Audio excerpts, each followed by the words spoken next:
We are all human beings and are similar in many ways. We have the same organs, the same general traits, and the same bodily structure, among other things. The most important thing is that we all have the same brain and the same brain structure. However, despite this, we do not all have the same level of intelligence. Some people are very smart, creative, and possess amazing skills, while others, my dear, do not. So what is the reason for this? Welcome, I'm Katana. But before we start, if you're new to the channel, don't forget to subscribe and activate the bell to receive our videos first. In the past, people used to link intelligence with brain weight. When they saw someone intelligent, they would say, surely their brain is big and weighs 5 kilos, and if they saw someone not very smart, they would say, surely the reason is that their brain is small.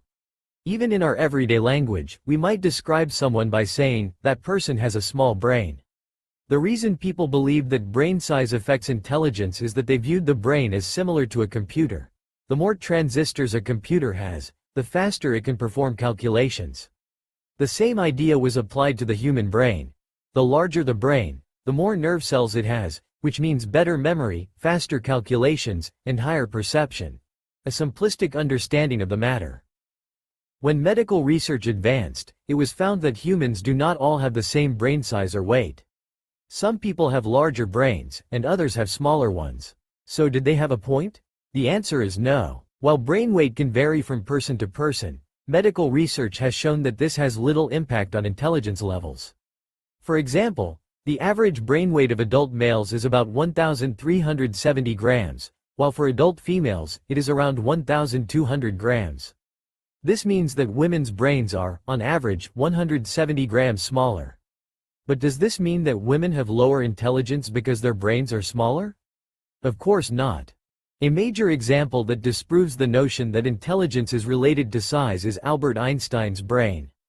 Dr. Thomas Harvey, who was obsessed with Einstein's brain, believed that its weight and structure were the secrets to his genius.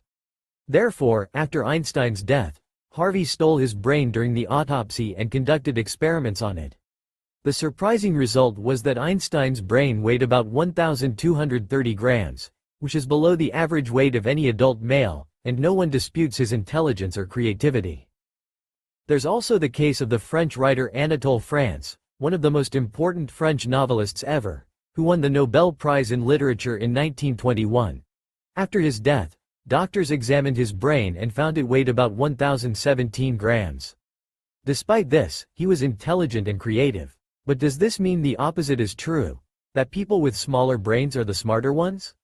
The answer is no. The Russian writer Ivan Turgenev, one of the most significant novelists of the 19th century, had a brain that weighed 2 kilograms, which is very large compared to the average.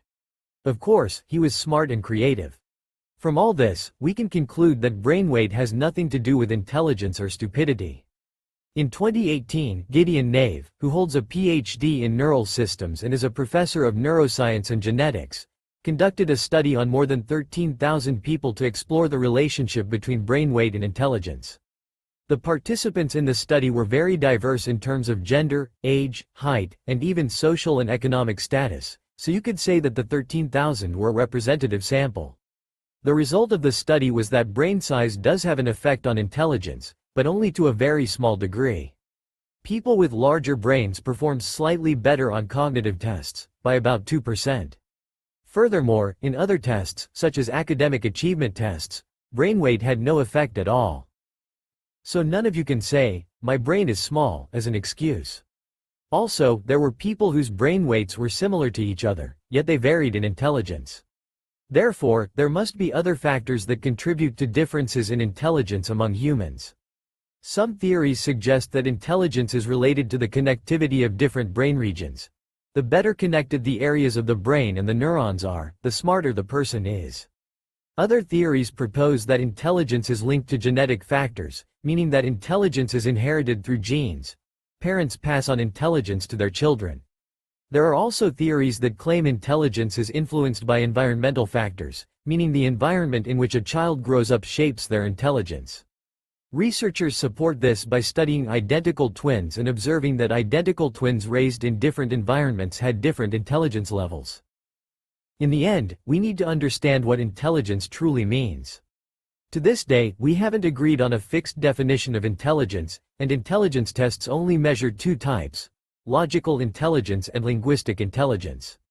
However, it is generally agreed upon by researchers that there are more than 8 types of intelligence. Therefore, we cannot definitively say that there are smart people and stupid people in general, because there might not even be stupid people at all. In that case, I would ask you, smart or stupid at what, exactly? The intelligence tests we have today emerged because the French government wanted to improve the educational process in schools and needed to know how many children had below average academic intelligence for their age so that special programs could be developed for them. At that time, the French government assigned the psychologist Alfred Binet the task of identifying children with low academic intelligence. Binet developed a method that involved looking at children of each age group to see what they were capable of doing and understanding.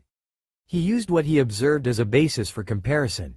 For example, if we want to know the intelligence level of a 10-year-old child, we would look at what 10-year-old children typically can do and understand, then compare it to the child we want to test to see if they are performing at the same level, above it, or below it.